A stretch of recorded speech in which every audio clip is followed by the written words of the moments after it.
છોટાઉદેપુર જિલ્લામાં જિલ્લા પંચાયત ચૂંટણી પહેલા રાજકીય ગરમાવો વધ્યો.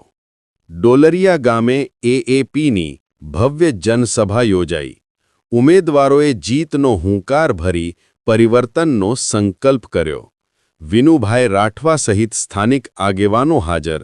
ગામના સર્વાંગી વિકાસ માટે, ભ્રષ્ટાચારને જડમૂળથી ઉખેડી નાખવા માટે અને તમારી જિલ્લા પંચાયતને એક મોડલ પંચાયત બનાવવા માટે હવે સમય આવી ગયો છે પરિવર્તનનો.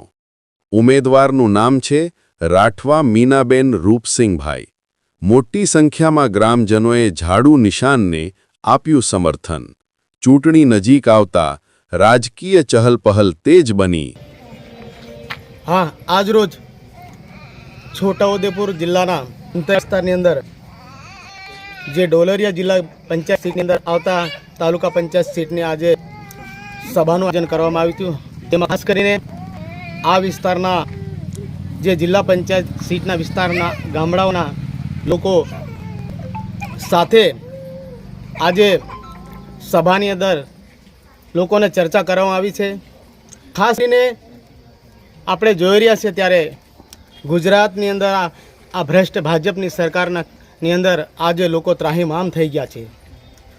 આ ભારતીય જનતા પાર્ટી 30 વર્ષના શાસનની અંદર લોકોને જે ગ્રામીણ વિસ્તારની અંદર ગામડાઓની અંદર જે ડેવલપની વાત હતી, વિકાસની વાત હતી, રોડ રસ્તાની વાત હતી, આજે પાણીની વાત હતી, વીજળીની વાત હતી, એ આ ભારતીય જનતા પાર્ટી આજે નિષ્ફળ ગઈ છે અને આ પોકળ સાબિત થઈ છે એવું દેખાઈ રહ્યું છે. આજે તમે દેખો છો ગુજરાતની અંદર ત્રીજો મોરચો તરીકે આમ આદમી પાર્ટીને આવવું પડ્યું છે.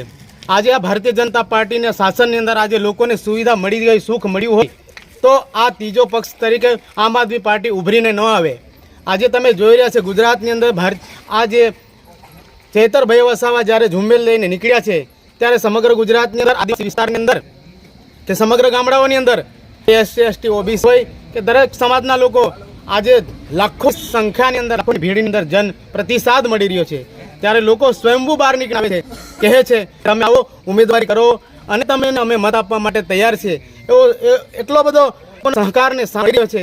ત્યારે અમને લાગી રહ્યો છે આ વખતની જે તાલુકા પંચાયતની ચૂંટણી હોય યા જિલ્લા પંચાયત ચૂંટણી હોય ખરેખર આ વખતે લોકો ઉત્સાહ મત નાખવાના છે અને જે વિસ્તારની તાલુકા પંચાયત સીટ, જિલ્લા પંચાયત સીટના ઉમેદવારોને ખૂબ ભારે બહુમતીથી જીતાડશે એ આશા અમને છે. શું નામ છે આપનું?